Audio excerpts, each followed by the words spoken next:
Hello everyone, welcome to Vidyashree academy. I hope you are doing well. हम मध्य प्रदेश current affair का ये part second discuss करने वाले हैं जो कि परीक्षा धाम समसामयिकी से है। स्टार्ट करते हैं। फर्स्ट क्वेश्चन है कि मध्य प्रदेश से पद्मश्री भूरीबाई का संबंध किस क्षेत्र से है। ऑप्शन दिए गए हैं चित्रकारी से, संगीत से, नृत्य से या लेखन से।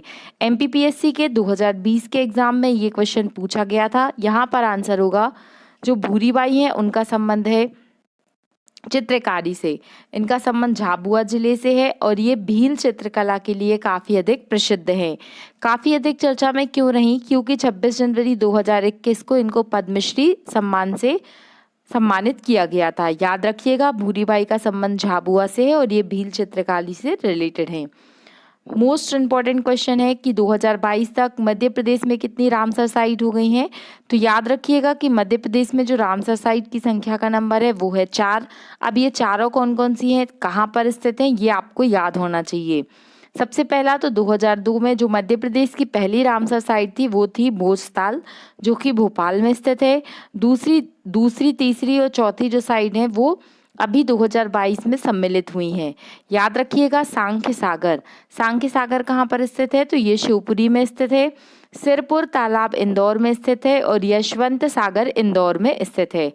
तो चारों साइट आपको याद हो चुकी हैं। पहला भूस्थाल है, इसके बाद में आता है सांख्य सागर, सिरपुर और यशवंत सागर जो साइट है वो रामसर साइट के अंतर्गत आती हैं। अब बात रामसर साइट की है तो रामसर जो स्थल है वो कहाँ पर स्थित है? ईरान में स्थित है। 1971 में सबसे पहले रामसर सम्मेलन हुआ था और जो भारत है वो इसका सदस्य कब बना है ये आप मुझे कमेंट बॉक्स में लिखकर बताएंगे। और भारत में वर्तमान में कितनी रामसर साइट है? तो आंसर होगा 75। नेक्स्ट क्वेश्चन है कि तानसेन सम्मान 2022 में निम्न में से किसे यह पुरस्कार दिया गया? तो तानसेन सम्मान है ये पंडित नित्यानंद हल्दीपुर को दिया गया था। याद रखिएगा, तानसेन सम्मान से सम्मानित किया गया था। 2019 की बात करते हैं हम, तो 2019 में ये सम्मान मिला था विद्याधर व्यास को और 2020 में सम्मान मिला था संतूर वादक सतीश व्यास को। और 2021 में मिला है, वो किसे मिला है? वो है पंडित नित्यानंद।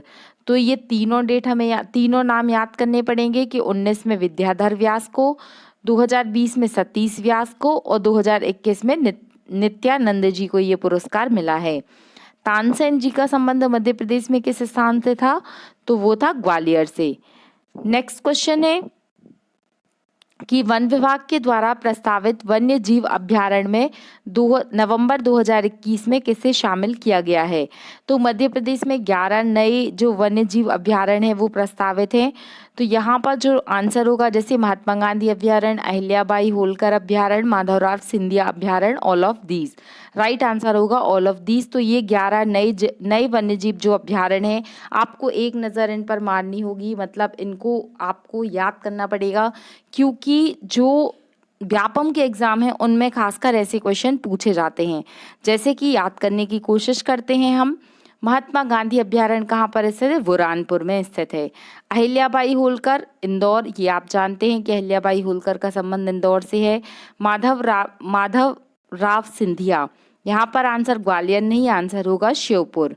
सरदार वल्लभ भाई पटेल कहाँ पर स्थित हैं? इन्होंने सब लोगों को सहारा दिया था, मतलब ये सीहोर में है।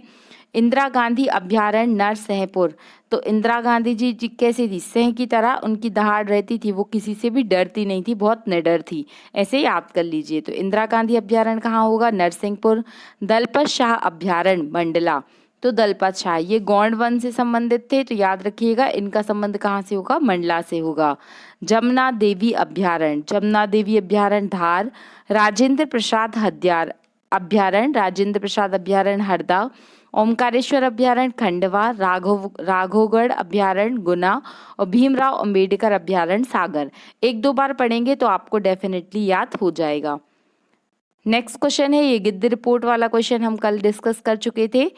चिंटू चीता शुभंकर, जो चिंटू चीता मस्कट है ये जारी करने वाला कौन सा नेशनल पार्क बना है? याद रखिएगा आंसर होगा Kuno national park. Kuno national park बहुत अधिक चर्चा में रहा क्योंकि अफ्रीका से और नामीबिया से दोनों जगह से जो यहाँ पर चीते लाए गए हैं। तो याद रखिएगा कि अफ्रीकन चीतों के लिए कूनो नेशनल पार्क जो है वो क्या है, जुलाई 2021 में इसने अपना जो मस्कट है वो जारी किया है, चिंटू। तो ये आपको याद रखना है। नेक्स्ट क्वेश्चन है कि 2022 में नवीनतम वन्यजीव अभ्यारण्य के रूप में किसे सूचित किया गया है? यशवंत सागर, कालीभीत अभ्यारण्य, सैलाना अभ्यारण्य या कर्माझिरी अभ्यारण्य? तो राइट आंसर होगा कर्माझिरी अभ्यारण्य। अब ये कर्माझिरी अभ्यारण्य ये कहाँ पर स्थित है? तो कर्माझिरी मतलब यहाँ पर झरना भी होगा और वन भी होंगे। मतलब कर्माझिरी कहाँ पर होगा? ये होगा सिवनी में। तो ये याद रखिएगा, नया वन्यजीव अभ्यारण्य है तो हो सकता है कि आपसे पूछ लिया जाए। मध्य प्रदेश के आगर में कितने मेगावाट का सोलर प्लांट प्रस्तावित है? ये आगर मालवा होगा। यहाँ पर जो राइट आंसर होगा वो होगा 550 मेगावाट। अगर हम शाजापुर में बात करते हैं तो ये होगा 450 मेगावाट और नीमच में बात करते हैं तो वो होगा 550 मेगावाट। तो ये आपको याद रखना है, आगर मालवा, शाजापुर और नीमच तीनों में कितना कितना प्रस्तावित है ये आपसे पूछ सकता है। शुभदा भोसले गायकवाड़ का संबंध है? क्रिकेट एम्पायर है, हॉकी कोच है, मलकम की खिलाड़ी है या यहाँ पर सीधी का संवाद? क्या दिया है फोर्थ ऑप्शन? सीधी की सांसद से रिलेटेड है। तो याद रखिएगा यहाँ पर आंसर होगा शुभदा भोसले गायकवाड़ का संबंध है। ये भारत में सबसे कम उम्र की महिला एम्पायर बनी है, इसलिए ये प्रश्न MP स्पोर्ट्स से आपसे पूछा जा सकता है। नेक्स्ट क्वेश्चन है कि मध्य प्रदेश क्रिकेट टीम ने कौन सी ट्रॉफी पहली बार जीती है? 4 ऑप्शन दिए गए हैं यहाँ पर, IPL trophy, Deodhar trophy, Vijay Hazare trophy या रणजी ट्रॉफी। तो नो डाउट आप सभी को इसका आंसर पता होगा। आंसर क्या होगा? रणजी ट्रॉफी, जो कि क्रिकेट की ट्रॉफी है। 2022 में पहली बार मध्य प्रदेश क्रिकेट टीम ने मुंबई को फाइनल में हराकर रणजी का खिताब जीता है। अब ये तो बात हो गई 2022 की, लेकिन अगर आपसे पूछा जाए कि 2023 में रणजी ट्रॉफी किसने जीती है, तो वो जीती है सौराष्ट्र ने। ये भी आपको याद रखना है। नेक्स्ट क्वेश्चन है कि डॉक्टर चंद्रा नायडू जी का हाल ही में 2020 में निधन हो गया, वो किस क्षेत्र से संबंधित थी? तो डॉक्टर जो चंद्रा नायडू थी वो कौन थी? पूर्व क्रिकेटर CK नायडू जी की पुत्री थी। CK नायडू भी क्या थे? क्रिकेटर थे और उनकी पुत्री कौन थी? चंद्रा नायडू थी और वो देश की पहली महिला क्रिकेटर एम्पायर थी। एम्पायर नहीं, क्रिकेट कमेंटेटर थी। तो याद रखिएगा अभी 2020 में इनका इंदौर में निधन हो गया, तो ये प्रश्न आपसे पूछा जा सकता है। नेक्स्ट क्वेश्चन है कि डिंडौरी जिले में किस महिला ने संयुक्त राष्ट्र संघ न्यूयॉर्क का भाषण दिया था? तो वो है रेखा दराम। इन्होंने सारी दरार तकरार को छोड़कर संयुक्त राष्ट्र संघ में डिंडौरी जिले से प्रतिनिधित्व करने वाली थी रेखा दराम। ये थोड़ा नाम याद रखिएगा, हो सकता है आपसे ये प्रश्न पूछा जाए। मध्य प्रदेश सरकार ने लाडो अभियान की ब्रांड एम्बेसडर किसे बनाने की घोषणा की है? तो वो की है इशिता विश्वकर्मा। ये इशी माँ वाला सीरियल भी आता था, आपने देखा होगा। तो ऐसे आप याद कर सकते हैं कि मध्य प्रदेश में जो लाडो अभियान है उसकी ब्रांड एम्बेसडर बनाने की घोषणा की गई है इशिता विश्वकर्मा को। मध्य प्रदेश में लाडली लक्ष्मी उत्सव कब मनाया जाता है? ये आप मुझे कमेंट बॉक्स में लिखकर बताएंगे। और बात करते हैं कि मध्य प्रदेश सरकार ने सौर ऊर्जा का ब्रांड एम्बेसडर किसे बनाया है? तो वो बनाया है चेतन सिंह सोलंकी जी को। इनका नाम भी याद रखिएगा, चेतन सिंह सोलंकी को मध्य प्रदेश के सोलर गांधी के रूप में जाना जाता है। नेक्स्ट क्वेश्चन है कि मध्य प्रदेश भारत का राज्य है जिसने आत्मनिर्भर होने का रोड मैप लॉन्च किया है, तो कौन सा राज्य है? तो मध्य प्रदेश पूरे भारत में ऐसा पहला राज्य बन गया है जिसने आत्मनिर्भर भारत का रोड मैप जारी किया है, इसलिए महत्वपूर्ण है, प्रश्न पूछा जा सकता है। मध्य प्रदेश के किस जिले में संतरा आधारित फूड प्रोसेसिंग यूनिट लगाई गई है? तो यहाँ पर जो राइट आंसर होगा वो होगा आगर मालवा में संतरा आधारित फूड प्रोसेसिंग यूनिट लगाई गई है। 100%। नेक्स्ट क्वेश्चन है कि 100% कोविड टीकाकरण पूरा करने वाला मध्य प्रदेश का पहला शहर कौन सा बना है? यहाँ पर राइट आंसर होगा दिन रात काम करके ये टारगेट कंप्लीट किया था किसने? रतलाम ने। याद रखिएगा, रात रात तक क्या हुआ था, यहाँ पर टीकाकरण वैक्सीनेशन का काम पूरा हुआ। ऐसा ट्रिक बना के याद कर लेंगे हम। MP कांस्टेबल 2021 के एग्जाम में क्वेश्चन पूछा गया है, याद रखिएगा। 100% टीकाकरण करने वाला कौन सा शहर बना है, वो है रतलाम। नेक्स्ट क्वेश्चन है कि 2019 में सतना जिले के निवासी हैं बाबूलाल दाहिया को पद्मश्री पुरस्कार से सम्मानित किया गया। तो किस क्षेत्र में बाबूलाल दाहिया जी ने बहुत अच्छा काम किया था, तो यहाँ पर राइट आंसर होगा ए, जैविक कृषि को बढ़ाने के लिए बाबूलाल दाहिया ने बहुत अच्छा काम किया था। अब ये हमें कैसे याद होगा, तो याद रखिएगा दाहिया मतलब एक तरीके से हम कर सकते हैं दहन करना। तो खेती करने के बाद झूम खेती में क्या किया जाता है, उस क्षेत्र को जला दिया जाता है। तो ऐसा हमें इनके नाम से याद रहेगा कि बाबूलाल दाहिया का संबंध किस क्षेत्र से है, तो इन्होंने जैविक कृषि को बहुत अधिक बढ़ावा दिया था।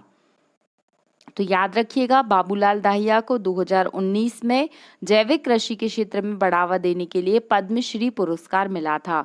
देखिए आपको लग रहा होगा कि हम बस पढ़ते जा रहे हैं, लेकिन ऐसा नहीं है, आपको ये सब याद होता जा रहा है। एक बार पूरा सीरीज कंप्लीट होने के बाद हम इसको पूरा रिवाइज भी कर लेंगे।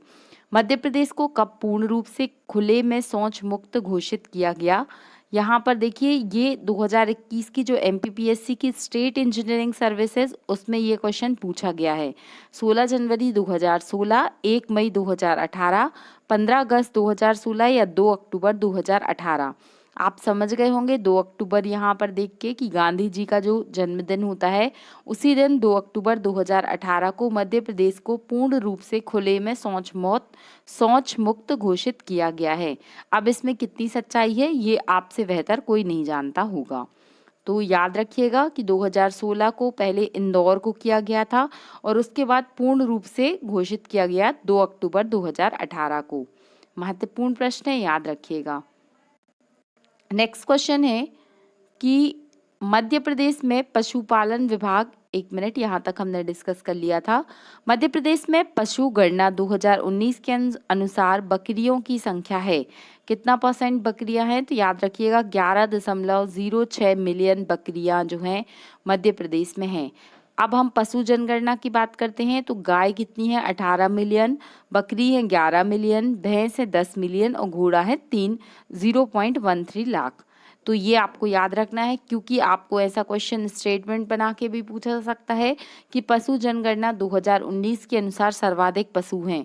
आपको 4 ऑप्शन देगा, गाय बकरी भैंस, भैंस बकरी गाय, बकरी भैंस गाय, इस तरीके से। तो याद रखिएगा सबसे अधिक गाय हैं, फिर बकरी है और उसके बाद भैंस है। नेक्स्ट क्वेश्चन है कि पूर्व मुख्यमंत्री कैलाश जोशी जी का हाल ही में निधन हो गया, उनका संबंध मध्य प्रदेश के किस जिले से था, तो कैलाश जोशी जी का संबंध था मध्य प्रदेश के देवास से।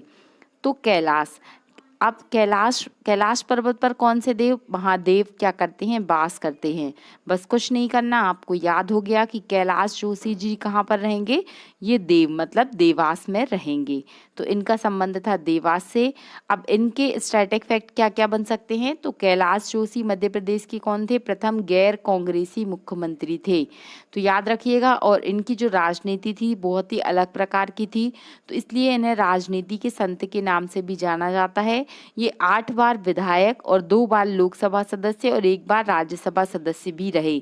MPPSC को इस तरीके के क्वेश्चन बनाना बहुत अधिक पसंद है। तो याद रखिएगा अगर कोई पॉलिटिकल लीडर इस तरीके से चर्चा में रहता है तो उनसे रिलेटेड क्वेश्चन पूछे जाते हैं। नेक्स्ट क्वेश्चन है कि अटल बिहारी वाजपेयी कला केंद्र किस स्थान पर स्थापित किया जाएगा, मुरैना में, देवास में, ग्वालियर में या भिंड में। राइट आंसर होगा यहाँ पर मुरैना में। तो अटल बिहारी केंद्र मध्य प्रदेश के मुरैना जिले में क्या किया जाएगा, स्थापित किया जाएगा। नेक्स्ट क्वेश्चन है कि स्मार्ट सिटी योजना के अंतर्गत कॉन्टेस्ट 2020 में मध्य प्रदेश की 11 श्रेणी में अवार्ड प्राप्त हुए हैं। तो याद रखिएगा सिटी अवार्ड, प्रोजेक्ट अवार्ड और इनोवेशन अवार्ड, या all of these. Right answer होगा all of these. City award मिला है इंदौर को, औद्योगिक नगरी है जो, और सबसे स्वच्छ नगरी है। प्रोजेक्ट अवार्ड मिला है प्रथम स्थान प्रशासनिक राजधानी भोपाल को, और इनोवेशन के लिए इंदौर को फर्स्ट रैंक प्राप्त हुआ है। तो ये आपको याद रखना है। नेक्स्ट क्वेश्चन है कि देश की पहली ई कचरा क्लिनिक कहाँ पर खोली गई।